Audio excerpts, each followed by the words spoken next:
comme pour dire que à travers ce qui se passe, chaque fois il y a des cas de déclaration au niveau de la commune, des gens viennent pour écrire des déclarations de perte et à chaque fois ça revient. Récemment, la dernière fois, ce qui s'est passé, c'était que il y a un cas de vol où les éleveurs sont pas allés chercher les voleurs en question. Et finalement, il y a eu bataille rangée entre les deux et on a vu certains fils du terreur qui sont actuellement en prison. Et maintenant, le problème qu'on se pose, est-ce qu'on va continuer à être toujours victime de ces cas de vol ou alors il y aura mesure par rapport à cela. Et sur ce, on a dit le mieux c'est d'alerter l'opinion publique, de leur dire qu'à Morolan, on a ces problèmes. Il y en a beaucoup qui sont signalés. Actuellement, par rapport à ceux qui sont là, justement, il y a des villages qui ne sont pas là parce qu'on a cité surtout Louros. Et si vous voyez bien par rapport aux propos, Louros est un village où réellement l'élevage est vraiment intensif là-bas. Les gens font l'embauche. Il y a également l'élevage extensif. Chaque fois, il y a ces cas. Et surtout, c'est un village vraiment où réellement, s'il y a élevage aujourd'hui à Morolan, on ne peut pas parler de l'élevage à Louros. Cependant, ça ne se limite pas à Louros. Il y a Kerdaouda tout à l'heure qui s'est signalé. Il y a Sambay Karang. Il y a Palo Yuga, Palo Dial, comme Palo Los. À Tuyun Diassa également le cas. Aujourd'hui, si à Tuyun Diassa il y a moins d'éleveurs, c'est parce qu'on a presque décimé le bétail là-bas. On en a volé à telle enseigne qu'aujourd'hui à Tuyun Diassa il y a moins quelques gens qui sont en train de faire cet élevage. Et ces gens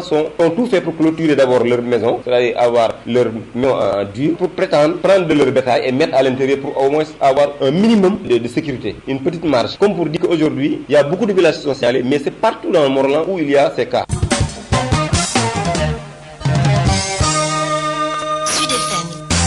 De Morolan dans l'arrondissement de Pambal, nous nous rendons dans l'arrondissement de Thiénaba, plus exactement au village de Kiriaba, le village natif du député Mamadou Diop Decroix qui a accueilli les festivités du lancement du mois du paludisme. Pendant 30 jours, 80 villages de la zone d'intervention de l'association Sopenabi seront visités, du désherbage à la destruction des gîtes larvaires, passant à des séances de sensibilisation seront au menu de cet important programme. Elhadji Diop est le président de l'association Sopenabi de Thiénaba. Le contexte est là, on est au mois de septembre. Et qui dit mois de septembre, octobre, novembre, c'est les périodes de recrudescence du paludisme. C'est le moment où les classes s'ouvrent, c'est le moment où on commence à décortiquer les cultures, c'est le moment où on reprend les congés. Donc nous, c'est le moment où on prend la période de ce mois pour organiser ces activités. Aujourd'hui, on a lancé officiellement le mois du paludisme avec la villages de l'association Sopenabi, 75, 80 villages et plus 21 villages de la zone de Mboulten où nous sommes en train d'intervenir. Donc aujourd'hui c'est un jour qui est propre à l'association. Aujourd'hui jeudi 3 septembre jusqu'au 5 octobre, les villages vont mener des activités de CCL, de désherbage, d'enfoulement des flaques d'eau, mais aussi l'utilisation de la moustiquaire imprégnée, de la référence précoce. Donc, chaque village aura sa journée à organiser. Si vous voyez les enveloppes qu'on est en train de distribuer, c'est la journée des villages. Donc chaque village organisera sa journée spécialement et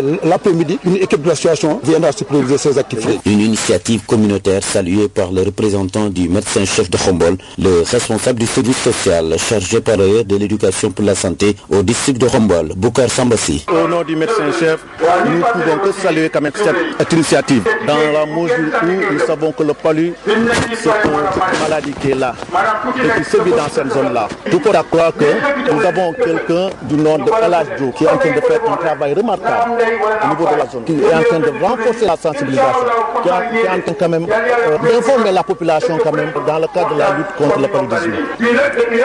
Et justement, c'est un privé qui s'investit. Disons, il le fait au nom du district. Quel appui peut-être il peut attendre du district? Absolument. À chaque fois, avant même qu'il organise ces manifestations-là, il informe le district. Donc, l'appui qu'on fait généralement, c'est l'appui parfois en termes personnels, par exemple, ou bien quelqu'un qui, en fait, délègue quelqu'un quand même qui va le représenter au niveau même de cette cérémonie. Enfin aussi, il y a du district même contribue quand même vraiment pour la réussite quand même vraiment de ces cérémonies. La sensibilisation est bien, mais est-ce que le district dispose de quantités suffisantes de moustiquaires? Présentement, je pense que les moustiquaires là, c'est un problème au niveau du district. Il me semble que les quantités qu'on avait stockées au niveau du district, je pense que c'est une quantité qui n'est pas suffisante. Donc cela veut dire que les gens, à chaque fois, ils viennent quand même demander des moustiquaires, mais on est impuissant quand même pour faire face à ces problèmes-là. Parce qu'on est en train de faire mes des pieds quand même pour, ne serait-ce que, aller au niveau de la région de Thiès quand même pour en disposer. Parfois on a des problèmes, on est confronté à des problèmes de moustiquaires. Ça, vraiment, ça, c'est tout. On est en train de faire des démarches par rapport à ça. Hein. On est en train de faire des démarches, je pense que d'ici peu de temps, que les moustiquaires vont être disponibles.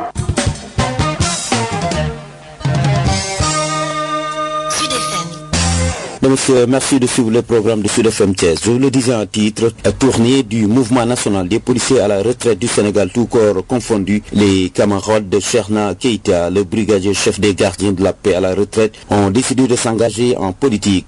Ils soutiennent l'action du chef de l'État. Le voici. Ce n'est pas un engagement, c'est un retour de monnaie. Est-ce que vous pouvez comprendre que nous, en tant que policiers retraités, ou d'autres policiers qui sont en activité, et que depuis 1960, nous sommes victimes de mépris, d'humiliation et de promesses non dites. Tout le temps, on n'a jamais accordé. Ou d'autres bénéficient des avantages considérables de nos frères d'armes, au moment où nos droits sont escamotés et que tout le monde refuse de respecter nos doléances. Et par conséquent, nous sommes engagés à côté du président. Parce que lui-même nous a reçus, avant qu'il ne soit président, il nous a reçus à son domicile, lui-même s'est engagé, étant candidat. Des engagements qu'il a respectés quand il est revenu au pouvoir, il nous a reçus, il nous a écoutés et publiquement il a donné sa réponse directe. Qu'il soit de la pension militaire, la réintégration et la prise en compte des 7 années de radiation des policiers, et qu'il soit de la réévaluation des anciens au grade indice qui bénéficient des amendes nouveaux statut, et la remise et en prendre en compte ceux qui ont pris la retraite à 55 ans dans le nouvel statut, et tout ça il s'est engagé. Et surtout, ce qui nous a plu, c'est qu'il lui-même il a déclaré qu'il fait cession des logements aux retraités et groupes qui les occupent dans les cités police et camps de garde et des domaines de police où vraiment il fait cession.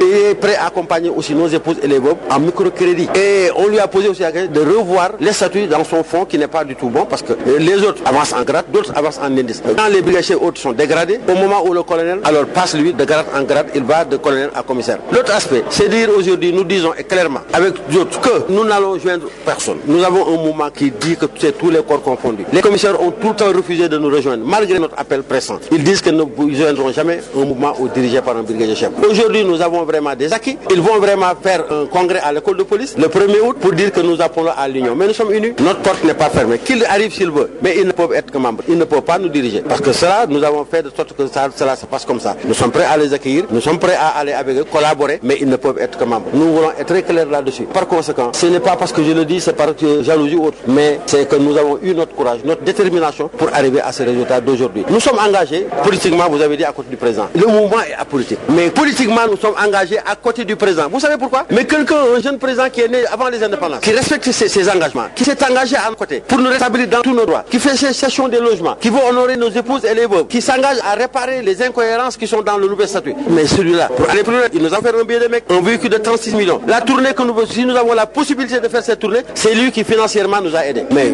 on est prêts, nous sommes engagés et nous sommes prêts partout où je suis passé. Tous, hommes, femmes, enfants, nos épouses, nos enfants, tous les retraités qui sont dans ce mouvement sont engagés à ses côtés pour les réélire. Atelier de formation des élus locaux sur la gestion et l'entretien des pistes communautaires. La formation est axée sur le leadership. Il s'agit d'outiller les élus pour qu'ils puissent prendre en charge la gestion et l'entretien des pistes. Un entretien des pistes qui nécessite un certain leadership, selon Djibril Tao, directeur du centre de formation et de perfectionnement des travaux publics, au micro de Pierre Claver-Pouy. L'intérêt de l'organisation d'une telle session de formation tient au fait que nous allons bientôt, avec le projet de piste communautaire, avoir une nouveauté au niveau des collectivités locales. Les collectivités locales elles-mêmes désormais prendront en charge la gestion et l'entretien des pistes communautaires. C'est une nouveauté qui demande que ces collectivités locales soient outillées pour pouvoir faire face à cette nouvelle compétence. En fait, l'entretien des pistes, il faut l'avouer, demande un certain leadership qui permette aux collectivités locales de pouvoir mobiliser les populations autour des maires, disons autour des leaders locaux, pour pouvoir prendre en charge la gestion et l'entretien des pistes. Amener les populations à s'approprier la piste communautaire, à savoir que ça c'est un bien commun et par conséquent c'est à tout un chacun, pas simplement aux maires, pas simplement aux services techniques, mais à toute la population de prendre en charge l'entretien de ces pistes-là. Pour cela, maintenant, il faut quand même accompagner les leaders locaux à s'affirmer, à avoir un leadership affirmé pour qui leur permette de mobiliser ces populations autour de l'entretien des pistes communautaires. Mesdames, Messieurs, accueillons à présent l'invité du 10h. Il s'agit de El Hadj Diop. Il est le président de l'association Sopenabi qui lutte contre le paludisme. Le prétexte le lancement ce jeudi du mois du paludisme au village de Kriaba Diop, c'est dans l'arrondissement de Thiénaba. Le contexte est là, on est au mois de septembre. Et qui dit mois de septembre, octobre, novembre, c'est les périodes de recrudescence du paludisme. C'est le moment où les classes s'ouvrent, c'est le moment où on commence à décortiquer les cultures, c'est le moment où on reprend les congés. Donc nous, c'est le moment où on prend la période de ce mois pour organiser ces activités. Aujourd'hui, on a lancé officiellement le mois du paludisme avec la présence de tous les villages de l'association Sopenabi, 75, 80 villages et 21 villages de de la zone de Mbouloukten où nous sommes en train d'intervenir. Donc aujourd'hui c'est un jour vraiment qui est propre à la chance Sopnabi. Aujourd'hui jeudi 3 jusqu'au 5 octobre, le village vont mener des activités de sécheresse, de désherbage, d'enfoulement des flaques d'eau, mais aussi d'usage de la mousquaire imprégnée, de la référence précoce. Donc chaque village aura sa journée à organiser. Si vous voyez les enveloppes qu'on est en train de distribuer, c'est la journée des villages. Donc chaque village organisera sa journée spécialement et l'après-midi, une équipe de l'association viendra superviser ces activités. Qu'est-ce qui est déterminant dans cette lutte au niveau de cette zone jusqu'à arriver à ces résultats? Ce qui est déterminant, c'est les trois activités, les trois stratégies qu'on a mis en place. Parce qu'au niveau de l'association, on a mis plusieurs stratégies, mais on a retenu ces trois stratégies. C'est quoi? Le CCTL, c'est lutter contre le vecteur. C'est quoi? L'usage de la moustiquaire imprégnée toutes les nuits, toute l'année, toute la famille. C'est quoi la référence précoce? Donc ces trois axes-là, ces trois stratégies, je crois que font que aujourd'hui, on est en train d'entrer dans la phase pré-élimination de la Côte de Palme. Et l'engagement des populations, mais aussi l'appropriation de la population de cette lutte. Parce qu'aujourd'hui, c'est pas parce que El Hadj Diop ou bien l'association Sopnabi donne des informations à ces populations, ces braves populations, mais c'est même les populations, ils n'attendent personne pour gérer leur santé, pour gérer la lutte contre le paludisme.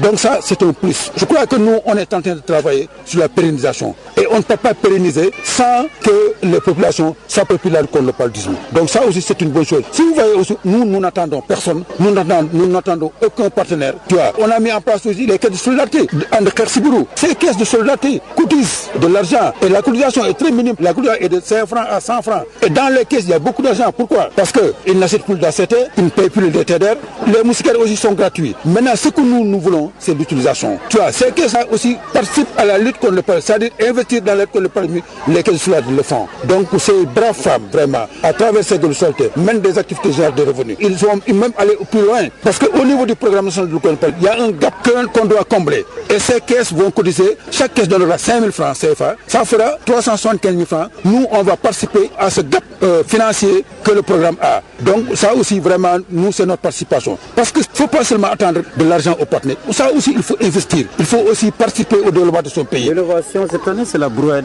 mobile d'information.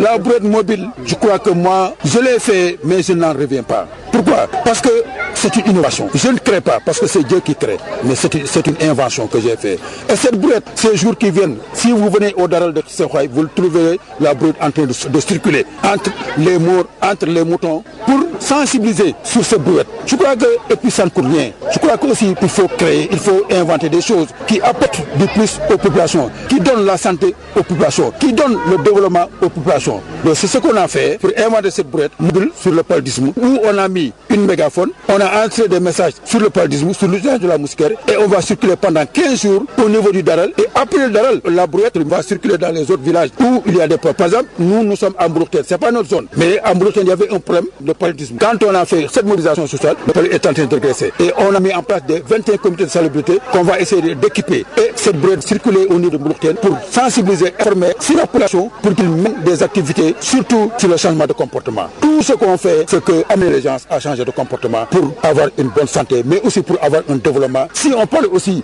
de PSE, avec le paludisme, on ne peut pas avoir de PSE. Ça, il faut le dire clairement et à voix. Si le paludisme est toujours là, nous n'espérons pas avoir de PSE. Aujourd'hui, il faut éliminer le paludisme. Et ça, c'est l'affaire de tous. L'État, les politiques, les communautés, la presse, tout le monde est concerné par cette lutte. Parce que le paludisme, c'est une maladie qui tue beaucoup d'enfants, surtout les enfants enceintes. En tout cas, nous, au niveau de l'association Sopnabi, notre cheval de bataille, c'est de travailler. C'est très dur. C'est pour ça que j'ai dit le slogan, le plus difficile est fait, le plus dur reste à faire. Donc je l'ai expliqué en parlant de ce poisson à 1 kilomètre dans la mer. Il ne faut pas baisser les bras. Si aujourd'hui on a 15 ans de lutte, si aujourd'hui on baisse les bras, le paludisme revient. On aura 30 ans de lutte sans qu'on atteigne ce qu'on a eu aujourd'hui, c'est les acquis qu'on a eu. Donc il faut maintenir les acquis, pérenniser les activités et aller au-delà. Et développer notre pays. Développer le pays, c'est lutter contre le paludisme et éliminer complètement le paludisme pour un développement durable, social et durable. Babacar Ndao. Mesdames, l'invité du 10h met un terme à cette édition dont je vous fais l'économie du rappel des titres. Vous aurez compris, nous sommes aujourd'hui vendredi. Ne quittez pas l'écoute dans quelques instants. Je vous reviens pour